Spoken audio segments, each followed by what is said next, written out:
and welcome to all of you here in the room and all of you who are joining us online to this intriguingly entitled session, Lost Einsteins, and we'll be discussing diversifying innovation.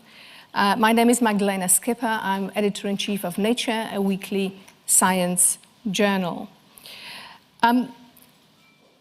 Many inventions, such as GPS, circular saw, submarine telescope, life raft, electric toothbrushes, would not be here, or at least would not have been invented when they were, had it not been for women inventors, individuals with disabilities, or inventors from otherwise underrepresented groups. If we just focus on women for a second, 31% of R&D positions in science globally are filled by women. But only 24% of positions of leadership in technology industry were occupied by women last year. And in fact, I myself am the first woman editor-in-chief of Nature in its 154-year history. Things get really bad, though, by the time you get to VC funding of startups. In the US, 2% of such funding went to startups founded exclusively by women. And if you look at startups founded exclusively by Black women in the US, that 2% drops to 1%. We know there are great opportunities in R&D because funding in R&D is growing globally. And of course, we want better innovation, and better innovation means more diverse innovation. So the question is how to make the most of these investment opportunities. And by making the most, of course, I mean making innovation greater and therefore more diverse. And this is indeed the question I'll be discussing here with this excellent and diverse panel. So let me introduce them to you, starting on my right. I have Maria Leptin, who is president of European Research Council, a premier funding science agency. Then further along is Thomas Lamanauskas, Deputy Secretary General-elect of International Telecommunication Union, a UN specialized agency responsible for materials relating to information, for matters relating to information and communication technologies. Next to him is Amy Braccio, who is Global Deputy Vice Chair of Ernst & Young, and then Kevin Frey, Chief Executive Officer of Generation Unlimited, a public-private youth partnership anchored in UNICEF. Welcome to all of you. So let me start with you, Maria. Your focus is on fundamental research funding. Can you share your perspective on how diversity may be important in generation of ideas from this fundamental perspective? Yes. So just briefly, the ERC, which I preside the Scientific Council of, and of which I'm the president of the whole organization, funds fundamental research that is purely bottom-up. So it's researcher-led. It funds researchers' ideas based only on excellence, which can be seen as a challenge for generating diversity among the pool of grantees, if we're allowed to ask by law to fund only by excellence. As it turns out, this is just a brief preamble, the number of women among our grantees has been growing steadily, especially in the younger cohorts. We're thinking it'll filter through to the higher cohorts. And the granting rates are approximately similar. So in research, I think it is perfectly clear that diversity of ideas is essential. You don't stew in your own juice. If you do, you're not going to discover anything new. And so one cares a lot for diversity.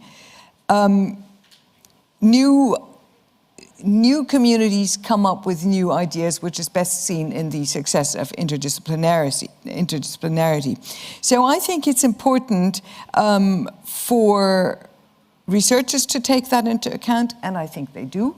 We see this, I can speak from my own experience as a researcher in genetics and other aspects of the life sciences. We do see our own groups being fertilized by ideas that come from people that don't fit into the normal fold. It's hard to do this top-down, because you don't know where the new ideas are coming from. So I really think the idea of in funding fundamental research, in finding ideas, is to let the researchers speak and select the best ideas without preconceived notions. Thank you. Really interesting point that it's hard to engineer it, right? Top down, as you said. Thank you for this. Very important background, and I love the sort of metaphor you used about it not being a very good idea to stew in one's own stew. Clearly, that's limiting. Thomas, what does inclusive innovation look like from ITU's perspective? So thanks very much. And I think we back to that word of diversity, that having those sort of views of ideas. And I think that's where inclusiveness is the way to achieve that diversity. So, and I think from us, and there's some elements are easier than others. So of course, in terms of, let's say, nationalities and different parts of the world. So we, by default, are an organization that combines all the world. So in 193 countries, just in our staff, we have 99 nationalities. Of course, still not fully there yet, with our 193, but it's pretty diverse that way. But then, of course, there's other aspects. And here, probably still easiest and the most to concentrate on gender, and I'll kind of have a few points there. But of course, I think as we move now, it's definitely not the only remaining frontier that we need to capture. But in terms of gender, I think it's also, there's enablers for that diversity that need to be existent. So first of all, if you look from our kind of top line perspective, is just general access to digital, and we still have the gap there. So 63% of women versus 69% of men online doesn't seem that huge, but when you look in different parts of the world, that starts increasing.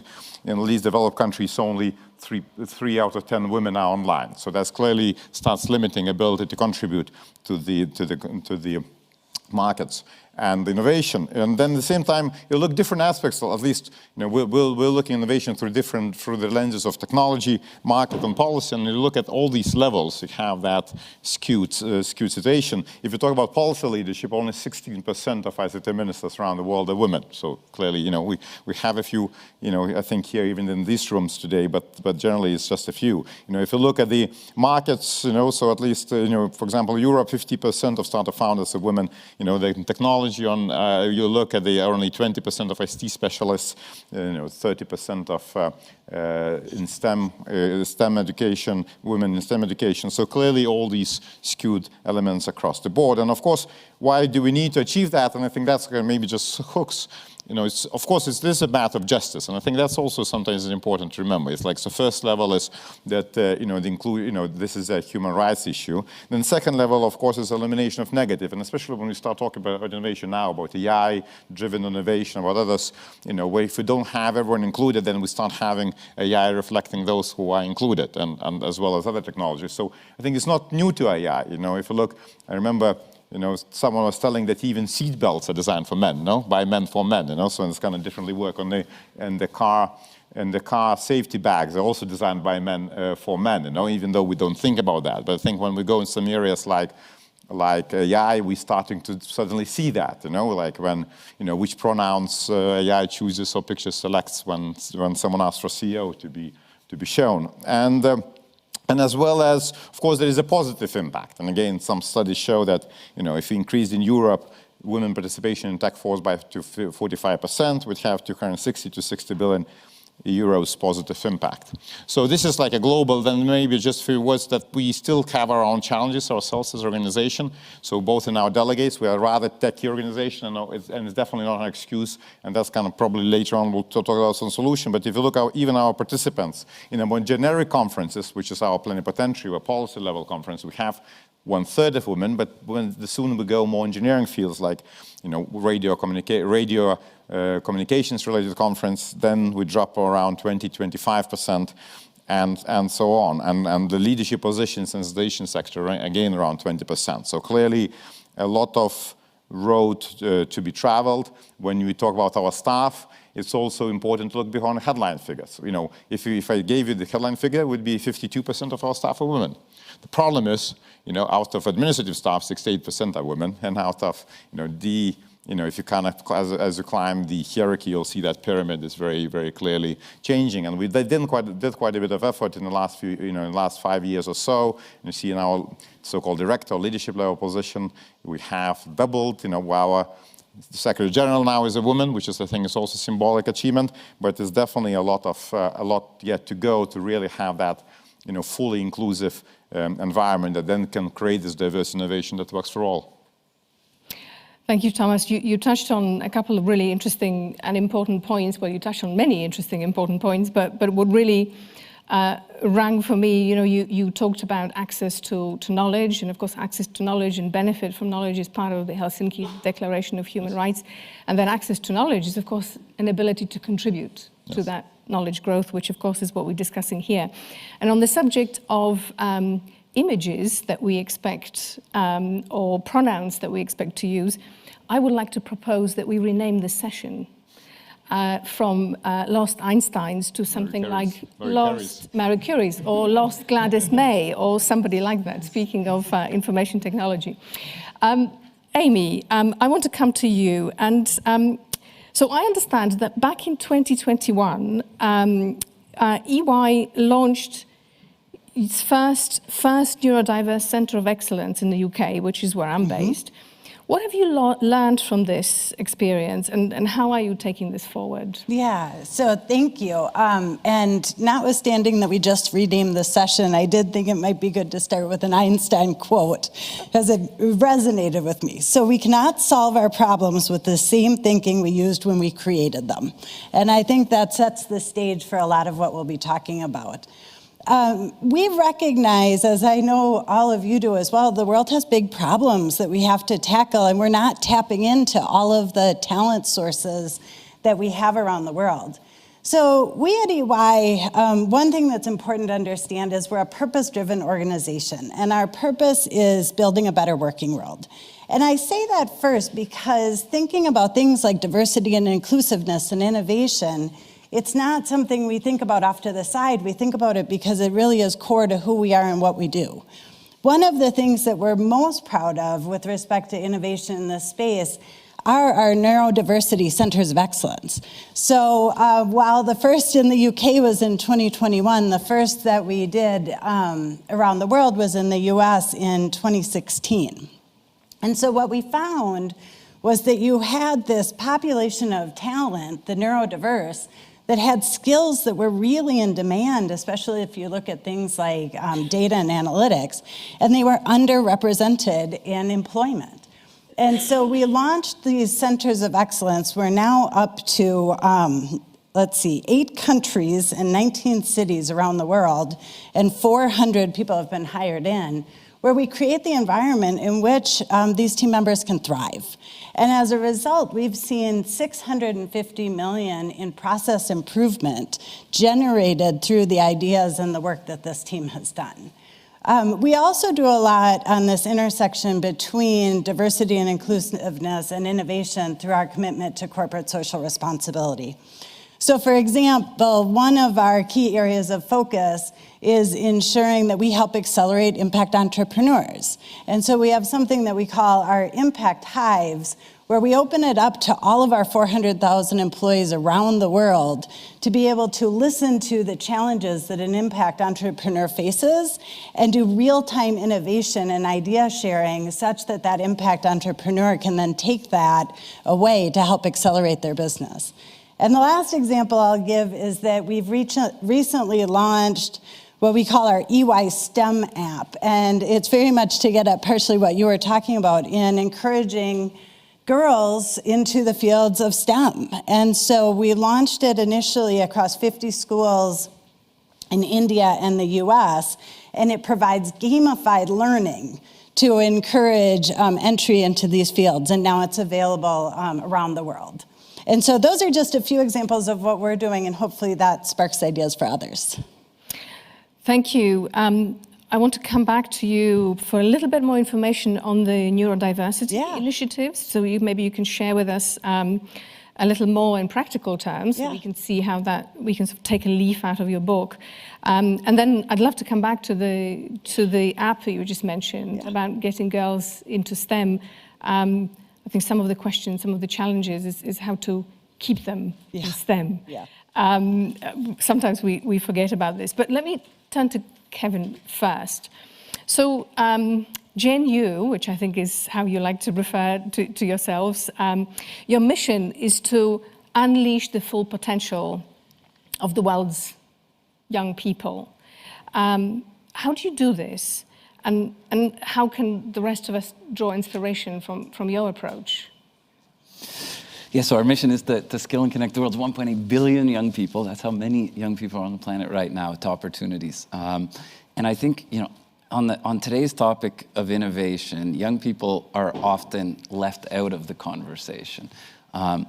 But in the first instance, it's actually good for business. McKinsey put out a study in 2021 that 58% of companies that included young people in their product design were able to maintain 10% growth rates or greater, compared with only 23% of companies that didn't have young people involved in new product design. So it's good for business, fine.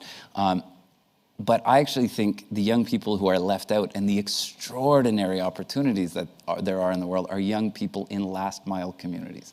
It's the majority of work that we do in the global South.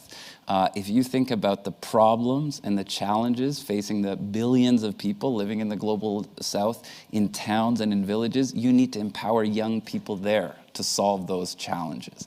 So then the question is, how do you catalyze innovation with these young people living in towns and villages and last mile communities, facing challenges that really the rest of the world is not grappling with? And what we've seen at Gen U is that social entrepreneurship, so empowering these young people, because there's not big formal employers in these towns and villages. So it's not corporations that are going to solve a lot of these problems, even though some of these solutions could have billions of customers down the road when solved.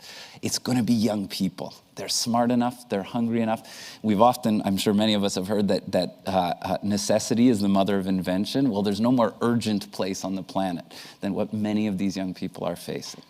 So how do you do it? It's to empower via social entrepreneurship, and it's a very small investment. Often it just means a short boot camp, a tiny little bit of seed funding. I'll give two short examples.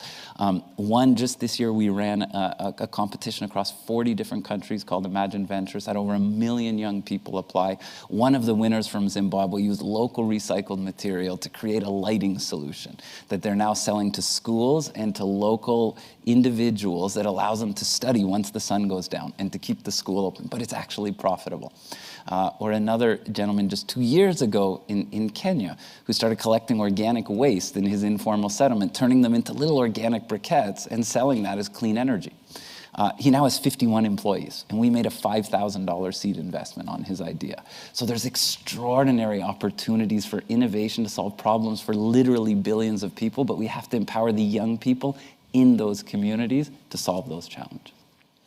Terrific examples, and as you say, you're sort of almost getting two boxes there, right? The young constituents of the global population, and of course moving to the global South, the communities that have so much the access to innovation opportunities is so much more difficult to them as well. Terrific example. As you are describing this, I was thinking, I'm thinking about Maria's focus on funding outstanding research and the wonderful ideas that the communities you engage with have. Do you see a way for researchers with formal training and formal setting of this world of tapping into their incredible potential?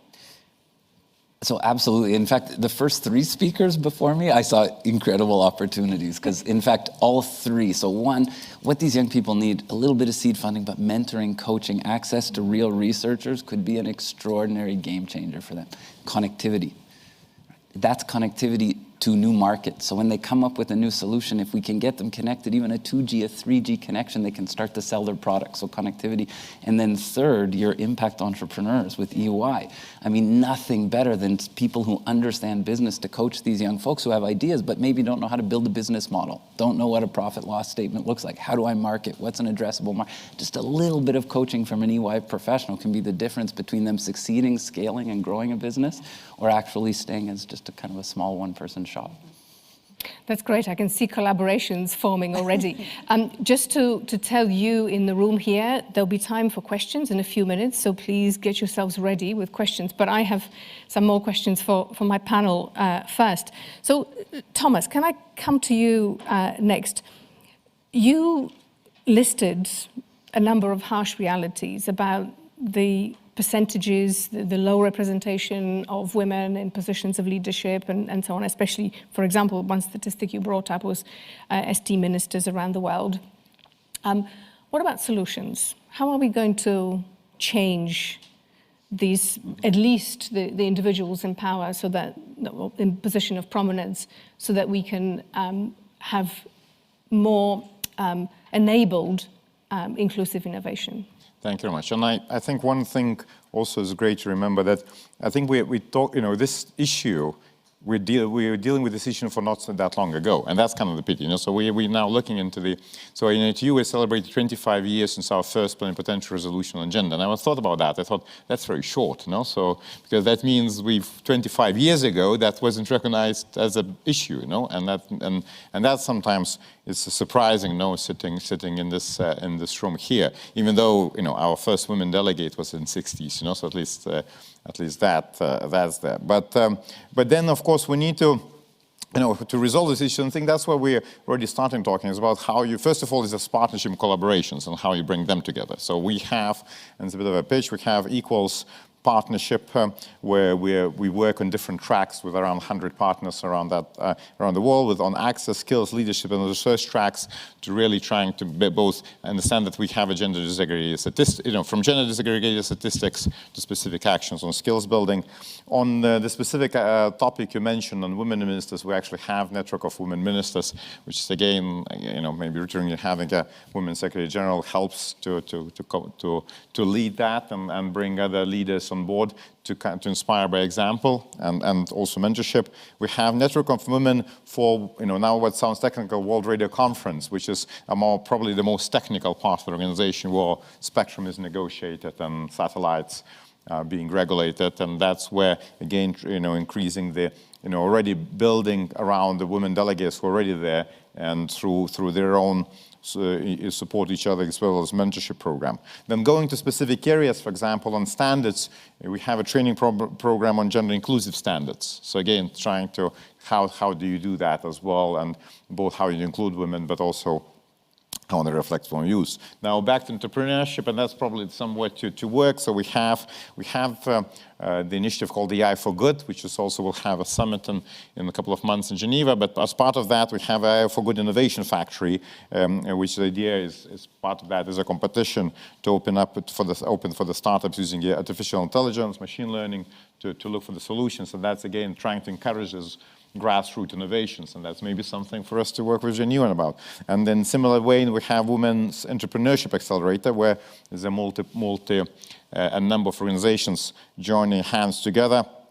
And earlier this year, as part of then preparation for the Commission of Status of Women in New York, and then as a event itself, we had the Entrepreneurship Challenge, which again selected, we received 250 submissions and selected from 54 countries, and selected winning, again, women entrepreneurship solutions, and on different aspects of innovation. So these type of things, I think, help us to look through every layer, from the policy layer to expert layer to actually grassroots layer, and really try to achieve that. And of course, always good to remember is always looking inside, so making sure that their own staff policies we achieve the same diversity. So of course here we have different ways to look at that. From, I think we'll be looking through our policies from recruitment to, other ways, including secondments and internships and others, how we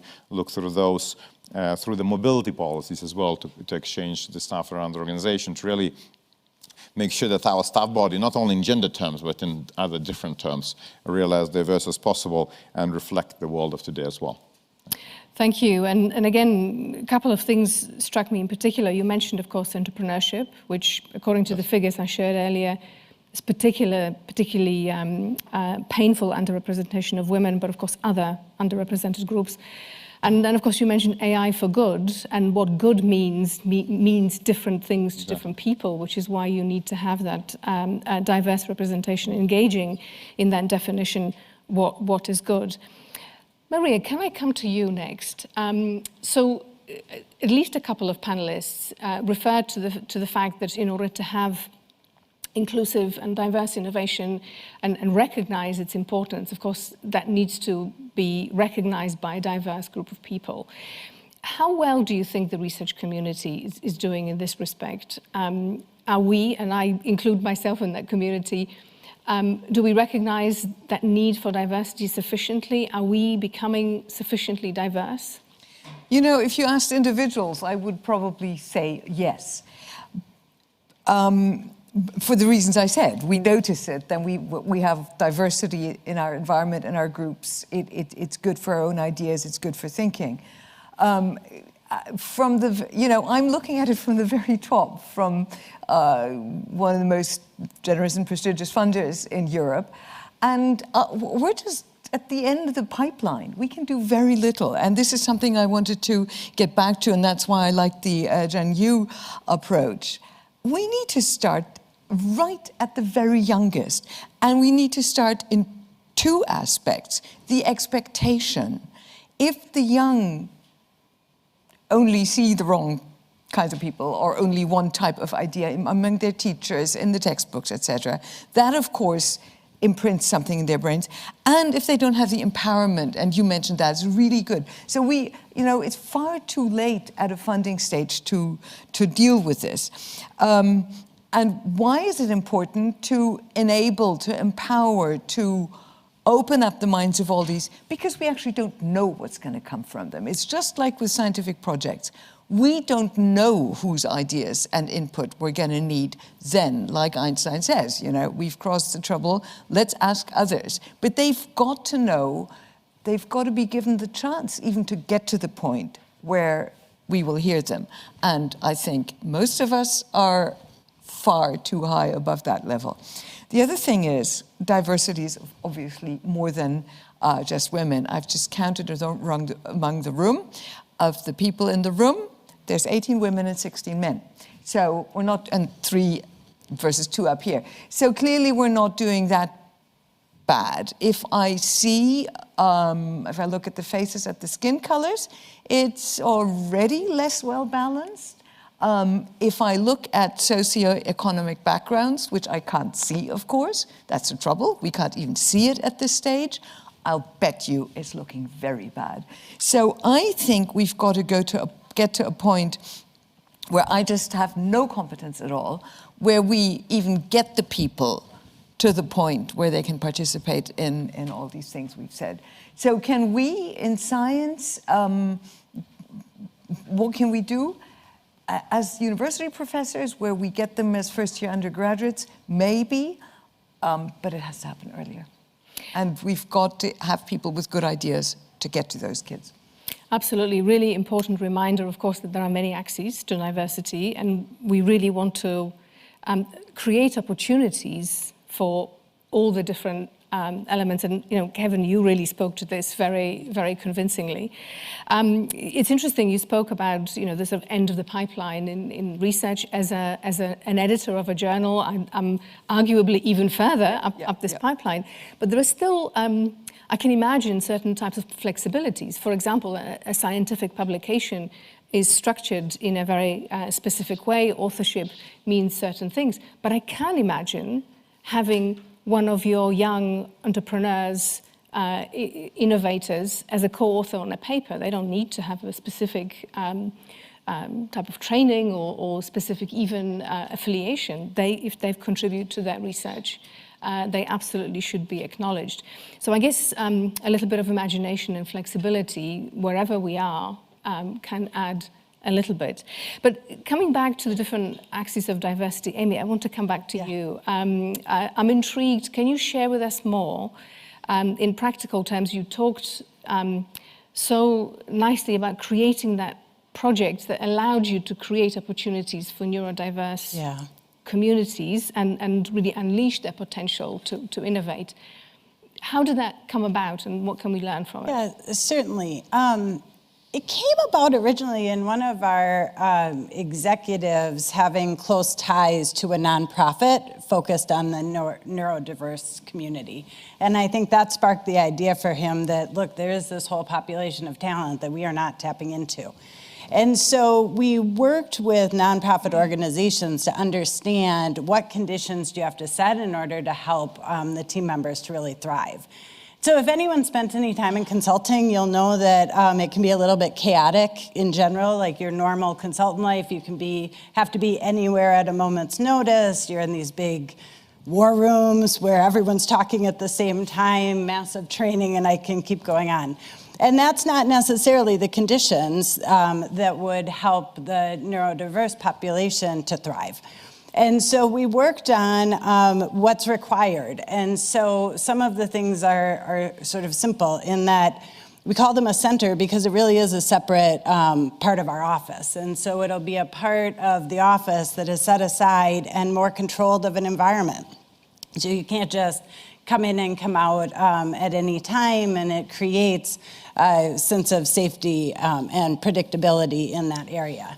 The other thing, and this may not sound as innovative today, but it was more so in 2016, now we're used to everyone having their AirPods or something sitting at their desk.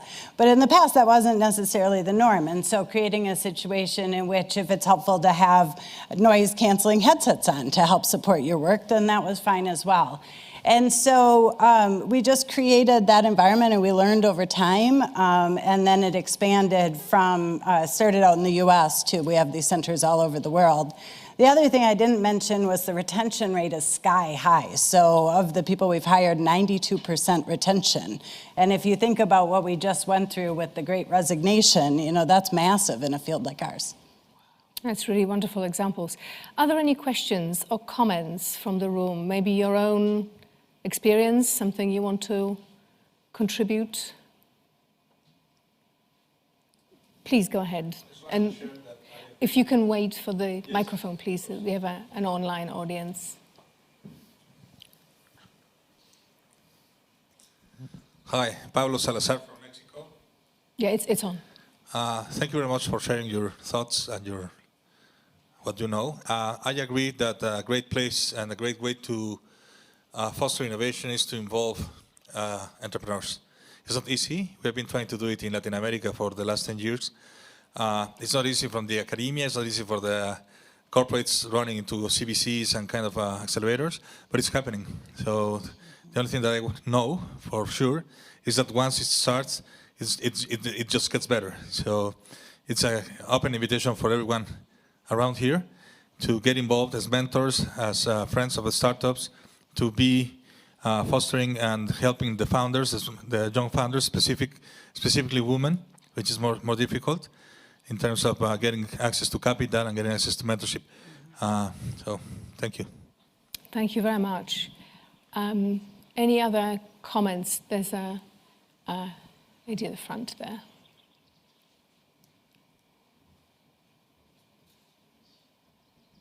Thank you for your incredible insights. I'm Sonia Shorey from Canada's capital. I'm here from Ottawa. I lead our Women Founders and Owners strategy in Canada's capital and work across the country with like-minded leaders like yourself. One of the biggest challenges that we are addressing is bringing more women into our investment landscape. How do we get more women investing at the angel stage, at the VC stage? I would value any insights from any one of you on any techniques or approaches that you've used, because we know when more women are investing, more women get funded, and the greater the diversity in terms of the investment community, the more diverse our founders. That's such an important question.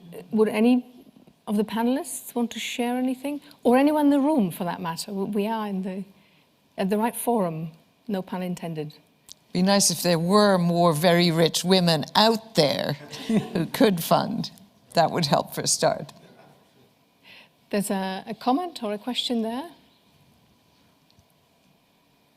Hi, this is Nini Wang from China, and my focus is longevity economy, and we have a steering committee meeting tomorrow, which I just wanted to also bring up and hear some of your comments, because since 2 years ago at the WSIS forum, we have seen the global innovation prize for healthy aging related projects, and we have seen the wonder of connecting the younger generation with also the aging population, not just looking at solutions to serve the aged, but actually looking at the new perspective that we're all going to expect to live longer. And I just wonder, because of the diversity we've been talking about, we have mostly talked about gender or economic background, etc. But we also, how do we also expect that once we live beyond, let's say, 90, 100 years, there will be a new type of challenge and new need for building the economy differently. And innovations actually could come not just by empowering the young or the female population, but people of all ages. An excellent comment, because of course diversity comes throughout the lifespan. So let's not forget that the older generation can also innovate, and I would bet this will be a complementary way of innovating to the very young. And of course there is an interesting synergy. Women tend to live longer, so maybe we can even combine the two. So any comment from the panel on including the innovation? Go ahead, please. I can share an example of one of the things we've done. For our large, complex projects that we do for our clients, we oftentimes will assign a partner to be this independent quality executive. And one of the things that we found was we could be really successful going to our retired community and bringing back in retired executives, because they had a wealth of experience from across their career, but they also really had the time to be able to focus and be that mentor to the lead for the engagement. So it was a way to tap into another population and diverse ideas that we wouldn't have tapped into it otherwise, because they had retired. That's a great point, and that actually brings me back to a point that I think we will sadly not have time to discuss, but we touched on this, and in the context of your app for bringing girls into STEM, and how do you keep people engaged? And so girls, of course, we know that intake into education in STEM is actually quite healthy in terms of gender balance, but then of course that peters away. So similarly with those who have retired, how do you bring back their expertise, tap into that in the context of mentorship, which you, Kevin, talked about earlier, how valuable that would be for the youth, especially in the global south as well. Really fascinating set of comments here. I have one quick question, perhaps just for one answer from one of you, and then just before we wrap up, I want to ask a question to each one of you. But the first one is, innovation often is defined in the context of application. I personally prefer a broader definition, but that's often defined. So is there a special role for public-private partnership in fostering inclusive and diverse innovation? Would anyone like to comment?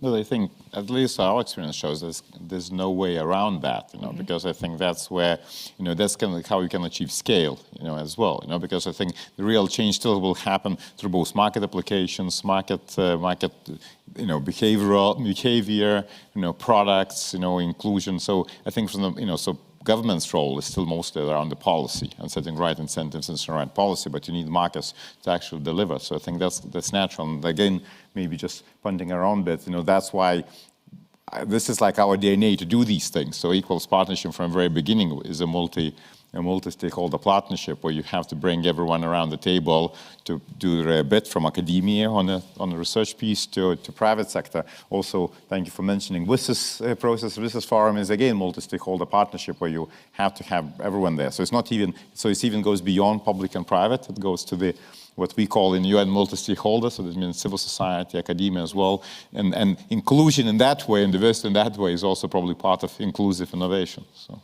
Absolutely, absolutely. So let me turn to my final question. We've talked a lot about the issues, the problems which exist. It's very clear that we need inclusive innovation. We've talked a lot about quite promising initiatives, but we're clearly not there yet. Otherwise, we wouldn't be sitting here discussing it. So can I ask each one of you to choose one thing that needs to change now in order for us to accelerate our progress? And Kevin, I'm going to start with you. So I think when you're thinking about inclusive innovation and also game-changing innovation that can affect the lives of potentially billions of young people, billions of people, think about last mile communities.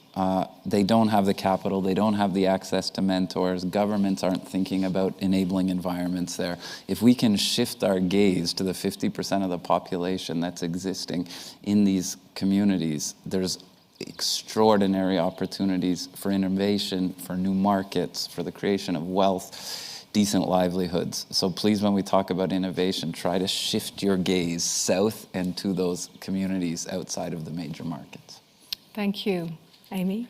So many of us who are here are probably in a position of privilege within our organizations where we get to drive business change. And I think it's incumbent on all of us to think about the diversity of the teams that we put together to drive that change. And also reflect on where you come from yourself, and is there some blind spot you have in putting together a diverse team? So for me, I always try to make sure that I have people representing those who are doing business where English isn't your first language. And the other is people from developing markets, because we tend to be heavy, outside of that. And so I try to make sure anytime I put together a team, I'm covering those two spots. But think about, from your position, what are those aspects of diversity you need represented? Thank you. I think for me, and maybe it's also serving coming from ITU and our mission to connect the world, but I think giving tools to the people and really going there, so connectivity for me is still important, and ensuring that everyone has that access. And then you see the change starts happening. We talk about this investment and financial inclusion, and you see that once, for example, mobile money changes really perspective how women are empowered to manage their finances, so because they have that tool now that they can control, You see how giving access to the internet changes the way children access education and knowledge just by itself. Then you can add other layers. So I think sometimes, we need to go through the ecosystem and think all the initiatives we need, but we also need to remember it starts with just giving the tools and for the people to figure out for themselves. Maria? Well, I'll mention the both ends again. The one end is, of course, where I wish something would be done. That is free kindergartens, free childcare, free education, everywhere for everyone. That will help. That will give people freedom to follow their wishes. And the other is at the other end, the selection procedures and the condition for access. They're based on principles that were invented at a time when this was not normal, whether it's impact factors in publications or, the metrics that are used for judging excellence. We've just got to get broader, get no strings attached, to encourage people who may not feel the mold that was defined then, but is no longer relevant now. So we've done that at the ERC just now. I know many other research organizations have done that too. So I really say, get rid of the molds, get rid of the assessment criteria that are no longer fit for purpose. Thank you very much. Thank you to my panel. I think what we've coming out of this conversation with is that to have inclusive innovation, we really need to open our minds. We need connectivity and collaboration. I thought we were going to come up with some other things, but I think these are really crucial things. And thank you for attending the Lost Gladys May session on inclusive innovation. Thank you very much. Thank you.